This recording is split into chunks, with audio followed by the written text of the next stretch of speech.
नमस्कार जय जगन्नाथ पिलामाने तुमने केमती 2-3 मिनिट रे भाषण दे परिबो बा छोटो भाषण टे दे परिबो सेही छोटो भाषण मु नहीं आसी आज।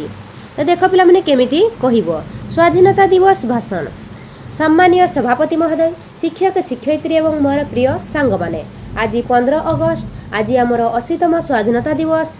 1947 मसीहा एही दिन आम देश इंग्रेज शासन मुक्त होइथिला। महात्मा गांधी, नेताजी सुभाष चंद्र बोस, भगत सिंह भली हजार हजार स्वाधीनता संग्रामी निज जीवन दे आमको स्वाधीनता दे जाइछंती। सेमानंक त्याग को आमे केबे भूली परिबा नाही। आसंतु आमे समस्ते मिसी पढ़ापढ़ी करी सचोट होई देशर नाम उज्जवल करिबा। मो देश मो गर्व। जय हिंद, वंदे मातरम। धन्यवाद।